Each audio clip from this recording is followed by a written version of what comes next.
Bom dia, pessoal! Sejam muito bem-vindos a mais um Manhã Diversa. Que felicidade! Quartar ao lado de você aí de casa e também, é claro, da minha companheira de todos os dias, Bárbara Lage. Bom dia, minha parceira Roberta Hellway. Bom dia pra você que tá aí ligadinho no nosso Manhã Diversa. Esse programa tão gostoso, né, minha parceira? Que acontece de segunda a sexta-feira, de 10 a meio-dia, ao vivo, porque a gente gosta de emoção. É isso aí. Falando em emoção, hoje a gente vai falar sobre dietas. Você já seguiu alguma dieta? Segue uma específica? Como que é? Minha parceira, o meu irmão, ele é um educador físico, então assim, lá em casa a gente sempre teve essa referência, né? Então assim, dieta louca lá em casa não tinha vez, não.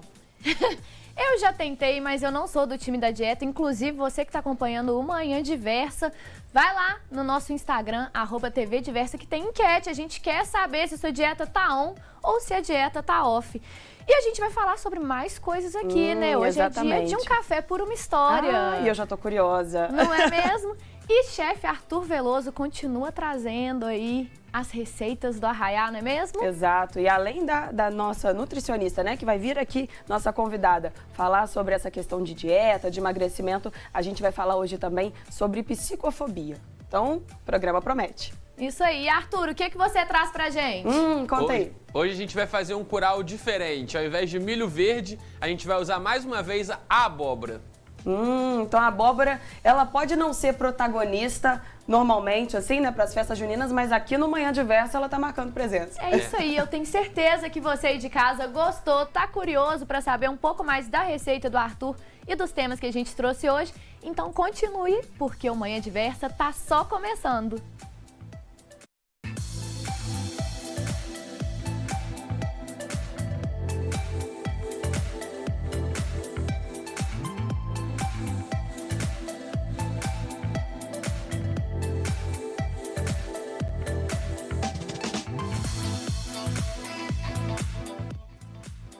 Cuidado! Fazer dieta para perder peso e emagrecer vira e mexe, principalmente nós mulheres, estamos entrando em uma delas. Dieta detox, low carb, mediterrânea, são várias, inúmeras, mas cada uma com uma estratégia diferente, né? E quem tá aqui para explicar cada uma dessas dietas pra gente e também dizer para qual objetivo específico que elas servem é a nossa querida nutricionista Isa Polastri. Bom dia, Isa. Prazer enorme ter você aqui com a gente. Bom dia, Bárbara. Bom dia, Roberta. Obrigada pelo convite. É sempre bom trazer um pouco mais de troca, né, sobre esse assunto de alimentação e dietas que todo mundo sempre gosta. E como a gente sempre fala, né, parceira, informação nunca é demais. Isa, então eu queria que você começasse falando pra gente o seguinte, dieta, pelo menos assim, pra mim, ela presume algo temporário, né? Algo que você vai fazer por um determinado tempo e aí depois acaba. Qual que é a diferença quando a gente fala de dieta e de uma mudança, de um estilo de vida, de fato? Então, é legal a gente pontuar que a palavra dieta, ela quer nos dizer sobre a alimentação que a gente pratica ao longo do dia. Então, todos nós temos uma dieta. A Bárbara tem uma dieta, a Roberta tem uma dieta. E essa dieta ela é constituída através das nossas influências, da nossa cultura, do povo que nos rodeia, né, do ambiente em que a gente vive, do clima. Então, a gente vai praticar uma dieta que tem a ver com o lugar em que a gente mora, que a gente foi acostumado.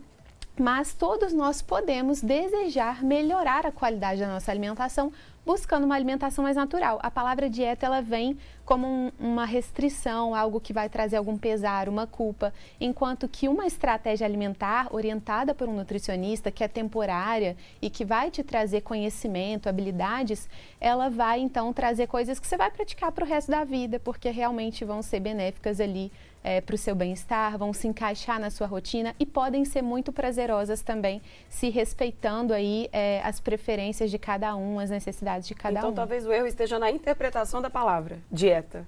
Sim, porque a gente fala em dieta, a pessoa logo pensa que ela vai ser proibida, que aquilo vai custar muito para ela, que não vai caber na rotina dela. Enquanto que se a gente faz uma educação alimentar, se a gente procura dar pequenos passos, traçar pequenas metas, a gente melhora a qualidade da nossa alimentação de forma muito leve. Isa, que prazer te receber aqui, porque a Isa é oficial aqui do Manhã Diversa, parceira, é a né? nutricionista que aparece nos nossos VTs e hoje está aqui ao vivo. Então, que maravilha a gente conversar sobre isso. E no início do bate-papo a gente falou sobre algumas delas, né? Algumas com os princípios aí mais sérios, com coisas científicas envolvidas, né? Pesquisas, e outras nem tanto. Mas o que eu queria saber é, o nutricionista, ele recomenda que todo mundo siga alguma dieta específica, ou vai ver, a gente já segue, a gente nem sabe que no nosso dia a dia a gente já tem uma rotina, né, alimentar? A gente preconiza, né, que o brasileiro siga o que foi estabelecido pelo Guia Alimentar para a população brasileira, né? Então, ele tem ali os 10 passos para uma alimentação adequada e saudável. E o primeiro passo é fazer dos alimentos in natura e minimamente processados a base da alimentação. Então, todos nós deveríamos seguir essa dieta, que é a que o Guia Alimentar para a população brasileira preconiza. O que são os alimentos in natura e minimamente processados? São aqueles que a natureza nos dá.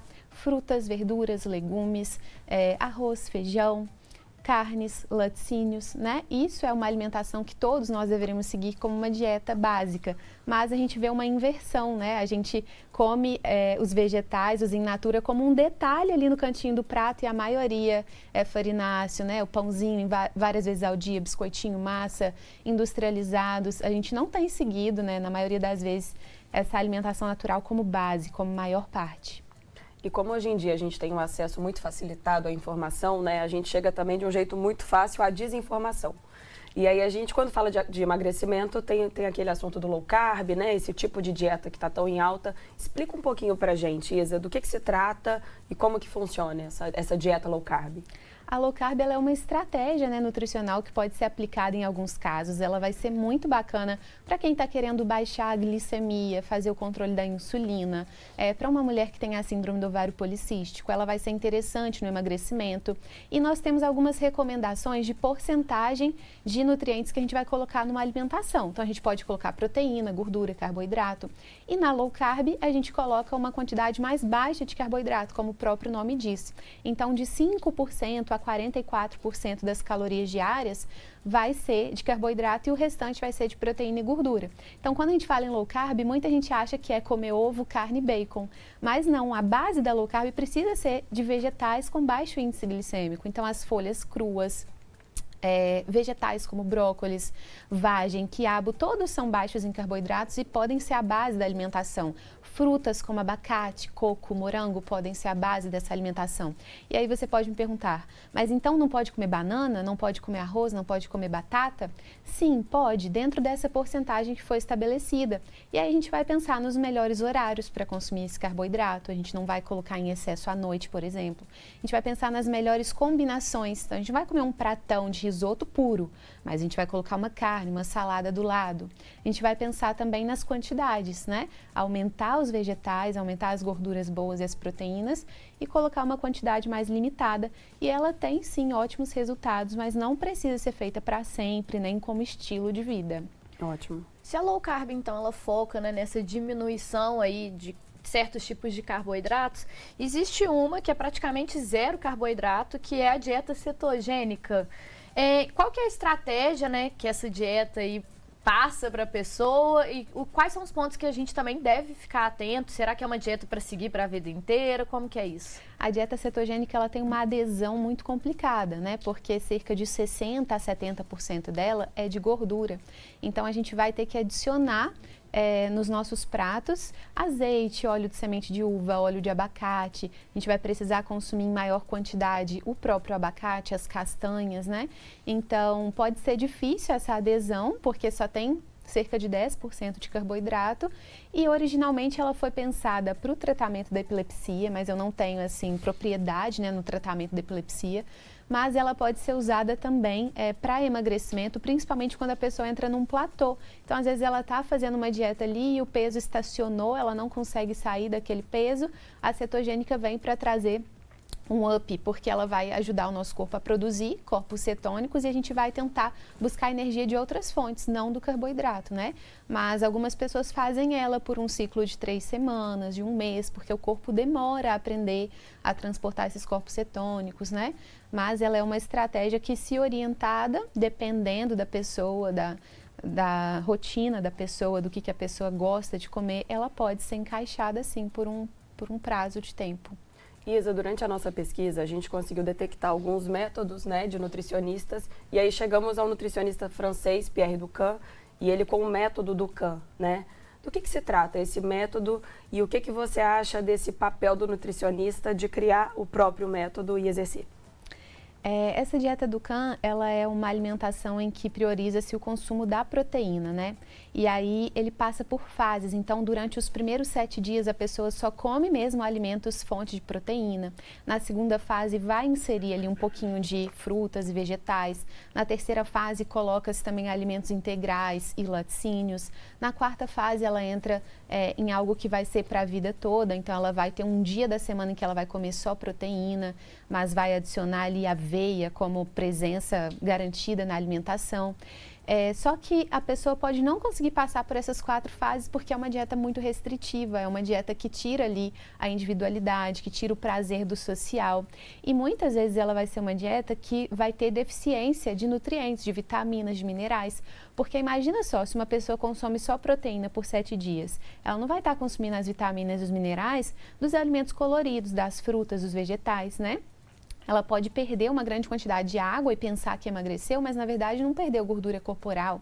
E aí depois esse peso volta com muita facilidade. Então é uma dieta muito generalista, que não reconhece a individualidade, que não reconhece o que a pessoa gosta, mas que vem com regras prontas e que é difícil de ser mantida, porque não combina com a característica do brasileiro, prato de arroz e feijão, né, e tudo mais. E essa consciência, né, do que é viável ou não, ela tem que estar presente, né, no processo de criação e de desenvolvimento. Sim, por isso que o acompanhamento nutricional ele precisa ser personalizado, individualizado, né?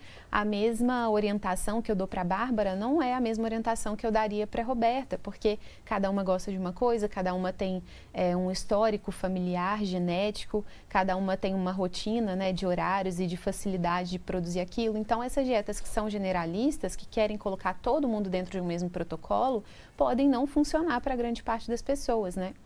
Isa, muita gente acaba aderindo a uma dieta específica para tentar ou tratar ou prevenir alguma doença, algo, né, que está aí passando e que precisa de uma atenção.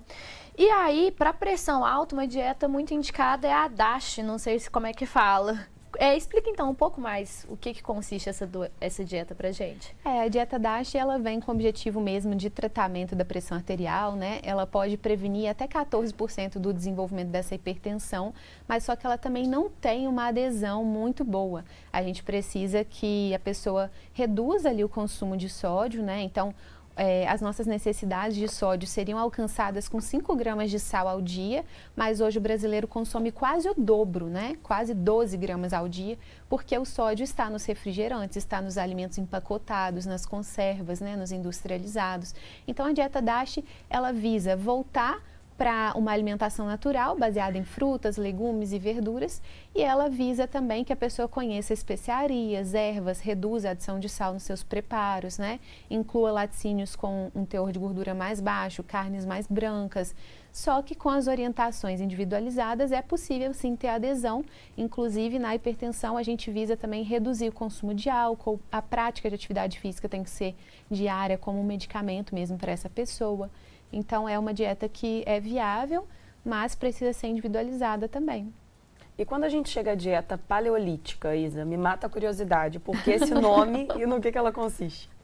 A dieta paleolítica, ela quer nos trazer de volta para o que os nossos ancestrais pré-históricos consumiam, né? Na era paleolítica, há 2,5 milhões de anos atrás. Então, o que é que eles comiam? Eles comiam bicho e planta, eles comiam mel, eles comiam o que a terra dava na estação própria e muitas vezes sem o cozimento, né? Sem passar pela cocção, alimentos crus que preservavam ali a integridade dos alimentos. Eu vejo a dieta paleolítica muito como essa orientação do guia alimentar, porque é consumir os vegetais como base da alimentação, os in natura como base da alimentação, né? A diferença é que a gente foi aprendendo a lidar com fogo e criando receitas, combinações que antes eles não faziam dessa forma. Mas é uma alimentação que visa, assim, retornar para o natural, né? De volta às origens, né? Sim, porque hoje a gente tem acesso a um ambiente que é muito obesogênico. A gente vai no supermercado, a gente encontra vários produtos industrializados a preço bom, né, barato, muitas vezes prático, fica pronto em 3 minutos. A gente tem ali uma diversidade de marcas, de alimentos hiperpalatáveis, que tem açúcar, que tem gordura, que nos atraem. Então, a dieta do paleolítico nada mais é do que deixar de lado esse consumo exagerado de ultraprocessados, que também é uma indicação do guia alimentar, para voltar ao que é natural. Isa, a gente vai para um rápido intervalo, mas na volta a gente vai falar de detox, dieta mediterrânea, porque tem uma infinidade de tipos de dieta. E se você de casa segue alguma ou tem uma pergunta para fazer sobre esse assunto, manda pra gente pelo Instagram, @tvdiversa, ou pelo nosso WhatsApp, que está aí na tela para você. Não sai daí porque a gente volta já já.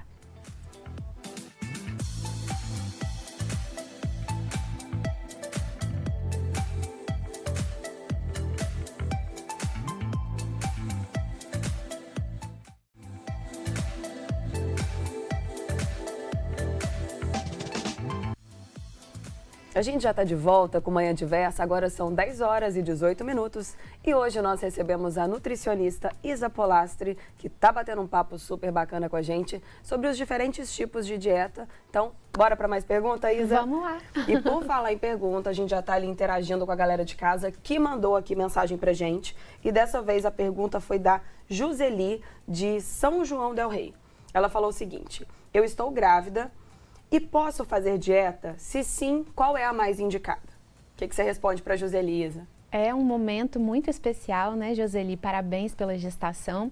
E mais do que nunca você deve fazer uma alimentação natural para oferecer para esse bebê os nutrientes que ele precisa para ter crescimento, para ter desenvolvimento, até mesmo para ela ter um ganho de peso adequado na gestação, nem excessivo, nem um ganho de peso muito baixo, né? Então a alimentação para uma gestante deve ser o mais natural possível e ela deve também seguir algumas recomendações, como o consumo adequado de proteína, já que a proteína é essencial na estrutura, né, das células para o desenvolvimento desse bebê. Ela deve ter um consumo de gorduras boas, principalmente ômega 3, para o desenvolvimento cerebral dessa criança. Ela também deve restringir um pouco o consumo de açúcares industrializados, assim como evitar a cafeína presente no café, no chá preto, no mate, na Coca-Cola, né? A gente também deve fazer uma alimentação que ofereça para ela nutrientes básicos, mas a suplementação também é necessária, com orientação de uma obstetra ou mesmo de um nutricionista, né? E sempre pensar na prática de atividade física também para a prevenção de doenças da gestação, como por exemplo diabetes gestacional, a pré-eclâmpsia. Então sempre ter esse cuidado com a saúde, porque o bebê está recebendo tudo que ela come, né? A saúde dele vai ser moldada por esse ambiente intrauterino. Ele vai ter prevenção de doenças metabólicas se ela se alimentar bem. E acaba sendo até um ótimo momento para conseguir estabelecer essa reeducação alimentar, porque às vezes a gente, por nós mesmos, assim, é tão difícil, né, dar aquele primeiro passo. E ela que está nesse momento tão feliz com o filho, essa dedicação para ele provavelmente pode ser caminho para ela se ajudar também, né, parceira? Toda, né? Para a vida toda. Fica o aprendizado, né? Verdade. E também porque depois que o bebê nascer, ela vai fazer uma introdução alimentar, vai educar ele com uma alimentação mais natural. Então, já trazer esse hábito para casa dela, para a família, para ser exemplo para ele é muito bacana, né? Isa, na primeira parte do nosso bate-papo, você levantou aí uma grande questão, que é realmente o consumo exagerado do sal, né? Que os brasileiros aí consomem em média o dobro do que é indicado e que tem muita gente que é viciado mesmo em sal, o negócio já está salgado, vai lá e coloca mais. E aí você falou sobre como a Adachi pode ajudar essa dieta, né? Nessa pressão alta. Mas ela me pareceu semelhante à dieta mediterrânea. Quais são as diferenças, né, entre as duas? Ela é parecida, sim, com a dieta mediterrânea, mas a dieta mediterrânea ela tem essa base de frutas, legumes e verduras, mas ela vem também com o consumo de carnes brancas, azeite, ela preza o consumo de alimentos da estação, do produtor local, ela preza na base da pirâmide o convívio social, então aquele comer em volta da mesa junto com a família, a prática de atividade física. E a dieta mediterrânea ela é um padrão alimentar muito fácil de ser seguido, porque ela é muito agradável, né? Ela não tem, assim, muitas restrições significativas. Ela prioriza mesmo o que é natural de uma maneira muito leve e gostosa. E é uma alimentação que até foi tida como patrimônio material da humanidade pela Unesco, né, em 2013. E é uma alimentação que é praticada nos países banhados pelo Mediterrâneo, Portugal, Grécia, Espanha, né? E as pessoas lá têm uma qualidade de vida bacana. A maioria não está em sobrepeso, né, em obesidade, tem ali um tempo de vida, uma expectativa de vida mais prolongada. Então, além da prevenção de doenças, a dieta mediterrânea também pode ser usada como tratamento para mulheres que querem engravidar, né, precisam de dar um up na fertilidade. Ela pode ser usada em doenças inflamatórias, como artrite, ou, por exemplo, na psoríase, ela vai ter uma aplicação bacana. Ela pode ser usada também na endometriose, porque ela tem um aumento de compostos anti-inflamatórios. Então, é uma alimentação muito bacana, é a nossa queridinha aí, a dieta mediterrânea. E quando a gente entra na dieta polêmica, Isa, a dieta detox, ela realmente cumpre com essa função do nosso fígado? Assim, como que ela funciona? A dieta detox, ela não é mito, tá, gente? Não ela, é mito, ela essa realmente, pergunta que não quer calar, não é mito. Ela realmente pode ajudar o nosso organismo. É claro que a gente já faz detox através do fígado, do intestino, da pele, dos pulmões, dos rins, mas a gente consegue estimular essa excreção de toxinas através do consumo de alguns alimentos, através de alguns hábitos. Então, vocês concordam que hoje a gente está muito exposto a toxinas? Toxinas da poluição, toxinas dos plásticos, dos metais pesados dos cosméticos, toxinas dos agrotóxicos, toxinas do consumo de bebida alcoólica, que muita gente faz em excesso, principalmente nesse tempo de pandemia, a gente sabe que aumentou. Então, quando a gente faz uma dieta detox, a gente prioriza os alimentos que vão ajudar nessa excreção de toxinas, que vão ativar essas vias metabólicas de detox, né? Então, a gente pode priorizar, por exemplo, o consumo de água e rodízio de chás. A gente pode priorizar o consumo de especiarias, como cúrcuma, gengibre. A gente não pode esquecer dos alimentos que fazem detox, né? Que são brócolis, couve-flor, a própria couve, os alimentos arroxeados, avermelhados, o alho e a cebola. E também algumas práticas como sauna, atividade física, drenagens, massagens vão auxiliar nesse detox. Mas o principal é você não se intox. Então, se você vai fazer o detox, você vai evitar a exposição a esse tipo de toxina, preferindo alimentos orgânicos, reduzindo o consumo de bebida alcoólica, fazendo então com que a sua exposição a essas toxinas seja reduzida, né? Isa, no intervalo a gente falou aqui quando a dieta ela é muito restritiva, né? Tem algumas pessoas que conseguem levar até um certo ponto e depois acabam não seguindo e mais que isso, desenvolvem transtornos, né? E fazer dieta sem orientação profissional ou por um período longo demais, gente, pode levar pessoas a desenvolverem transtornos alimentares sérios. Vamos conhecer então alguns deles na reportagem? Os transtornos alimentares, ele é um transtorno mental que acomete, né, um comportamento alimentar que pode influenciar de uma forma negativa tanto na saúde física quanto na saúde mental de um indivíduo. E os transtornos mais comuns que as pessoas mais conhecem é a anorexia nervosa, a bulimia nervosa e o transtorno de compulsão alimentar. A anorexia nervosa é quando a pessoa ela restringe a sua alimentação de uma forma voluntária com o objetivo de perder peso, mesmo estando em um peso abaixo do esperado. E essa pessoa ela tem um medo muito intenso de engordar ou de ganhar peso. Então ela restringe essa alimentação para que ela não possa ter um ganho de peso. A bulimia nervosa acontece quando essa pessoa ela tem episódios de compulsão recorrentes, acompanhados de métodos compensatórios como jejum, exercícios extensos, vômitos também e uso de medicamentos, laxantes, diuréticos. A compulsão alimentar é um transtorno do qual a pessoa ela ingere uma grande quantidade de comida em um curto intervalo de tempo, numa média de 20 minutos a 1 hora. E ela é uma quantidade do qual uma pessoa ela não comeria numa mesma situação. É também acompanhado por uma sensação de falta de controle. Essa pessoa ela também come muito rápido, ela também come até se sentir desconfortavelmente cheia, ela come sem fome.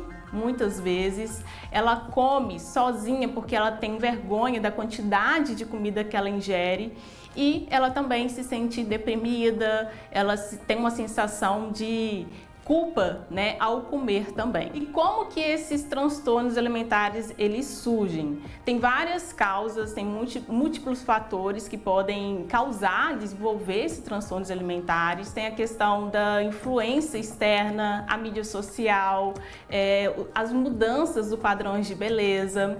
Tem também questões, conflitos familiares, comentários negativos, né, dentro do ambiente, seja da família ou do social, sobre o peso, sobre a aparência do corpo, dietas muito restritivas, alguns traumas que esse indivíduo, essa pessoa tenha passado também ao longo da sua infância, como abuso sexual, físico, mental, bullying, discriminação racial, insatisfação corporal também pode ser uma das causas, e até mesmo baixa autoestima. E aí, como que a gente pode identificar esses transtornos? As pessoas, geralmente, que têm transtorno alimentar, elas evitam sair com os amigos, elas evitam ficar ali no ambiente, né, social ou familiar também, então elas comem muito sozinhas, elas evitam de ir em determinados lugares, como ir na praia, ir numa piscina, ir num evento, numa festa. Elas evitam também se expor, usar determinados tipos de roupas e também evitam de olhar-se no espelho. São comportamentos mais perceptíveis da gente observar, porque a mudança no corpo ela acaba sendo mais progressiva. Então não é algo que a gente consegue detectar num primeiro instante. E a nutrição, nesse sentido, pode ajudar essa pessoa a ter uma relação mais saudável com a comida, uma relação mais positiva, tanto com a comida quanto com o corpo. Então, o nutricionista, ele vai estar ali apto, né? Ele precisa ser um profissional apto a trabalhar esse comportamento que essa pessoa tem com a comida, esse medo excessivo de engordar, essa culpa ao comer. Então, a gente vai trabalhar sobre as crenças que essa pessoa tem sobre determinados alimentos, de que não existe alimento mocinho ou vilão, alimentos que engordam, mas que essa pessoa ela pode sim comer com equilíbrio, comer de uma forma variada, para que ela tenha também um peso mais saudável, uma saúde física e mental estabelecida. Então, a gente vai trabalhar sobre essas crenças, sobre os pensamentos errôneos que muitas pessoas têm sobre a alimentação. E nesse caso, a dieta restritiva ela não faz parte do acompanhamento, porque a dieta ela pode contribuir ou até mesmo provocar. Então, a gente vai trabalhar mais com foco nessa mudança dessa relação com a comida. E falando dessa mudança, né, da relação com a comida e considerando também as restrições alimentares, né, Isa? A gente sabe que a base da maior parte das dietas é de proteína animal. Quando a gente fala da parcela da população de vegetarianos, veganos, como que a gente pode desenvolver bem essa ideia da restrição alimentar sem que isso prejudique a saúde? A gente precisa primeiro mudar essa concepção, esse conceito, porque apesar de a proteína estar presente nas dietas, a base sempre vai ser vegetal. E o vegetariano nunca deixa de comer vegetal, né? O vegetariano, o vegano, ele tem aquele princípio do guia alimentar, do primeiro passo para uma alimentação adequada e saudável, que é comer vegetal. Então, ele vai ter saúde, ele vai ter qualidade de vida pelo consumo de vegetais, e caso a gente precise alcançar uma quantidade de proteína na alimentação, isso vai ser possível através da proteína de origem vegetal, que está nos feijões, que está na lentilha, na ervilha, nos cereais como arroz, milho, quinoa e mesmo em algumas castanhas, né, amendoim. Se não for possível alcançar a proteína somente por essas fontes alimentares, tem também os suplementos, né, que é tipo uma proteína em pó vegana à base de ervilha, de arroz, que essa pessoa pode usar para bater uma vitamina, para fazer uma caldinha para uma panqueca, enfim, a gente consegue adequar essa proteína somente por fontes vegetais também. Eu fiquei durante 1 ano e meio sendo vegetariana e assim, como que a minha variedade de alimentos realmente mudou depois que eu fiquei, né, que eu tentei ser vegetariana e mudou também. Hoje eu como carne, mas eu consigo assim, porque eu sou neta de açougueiro. Então lá em casa, toda refeição tinha que ter carne e normalizou isso, sabe? E aí às vezes a gente acha, porque tem que ter carne, mas aí você fica no básico, arroz, feijão e carne. E aí você não experimenta, comum, né, os legumes, salada, tudo que tem ali. E aí eu só consegui isso depois que eu tentei ser vegetariana e hoje faz parte da minha vida também. E aí, como você bem disse, lentilha, né, ervilha, consegue, né, trazer essa proteína. Então, realmente, eu acho que as pessoas podem sim abrir aí o coração para o vegetarianismo, ou então para talvez mudar também, né, algumas refeições. Essa daqui não precisa tanto, né, da carne, a gente pode sim ter acesso a outras coisas. Isa, que bate-papo, assim, delicioso, mas eu acho que então, para a gente terminar com chave de ouro, a gente viu hoje aqui no programa várias dietas, mas então, né, para o pessoal sair de casa, vi lá no Manhã Diversa que vai ser essa dieta aqui que eu vou seguir, porque não é bem assim, né? Vamos então falar que realmente esse acompanhamento profissional faz toda a diferença para entender que cada pessoa é uma pessoa, né? Com certeza. Vocês já podem começar, né, como um primeiro passo aí, reduzindo o consumo de industrializados, comendo mais vegetais, bebendo mais água. Mas se você precisar de alguma estratégia específica para algum tratamento de saúde, ela deve ser orientada por nutricionista. Só assim você vai conseguir fazer uma alimentação que encaixe na sua rotina, que seja leve, prazerosa, que seja viável de se fazer a longo prazo, que não venha trazer prejuízos para você, como os transtornos alimentares que a Arielle comentou, né? Então, esse cuidado, esse acompanhamento é muito importante e também o desenvolvimento de habilidades. Quando você aprende receitas, quando você aprende organização e planejamento, quando você conhece fornecedores que podem te ajudar na prática de uma alimentação saudável, isso é mais duradouro, né? Do que somente seguir um papel com horas, quantidades e sugestões alimentares. Obrigada, viu, Isa? Essa foi Isa Polastri, nossa nutricionista que já, né, tá sempre aqui no Manhã Diversa e foi um prazer te conhecer. Veio aqui falar sobre dietas, reeducação alimentar e principalmente a necessidade de analisar cada história, né, e não padronizar.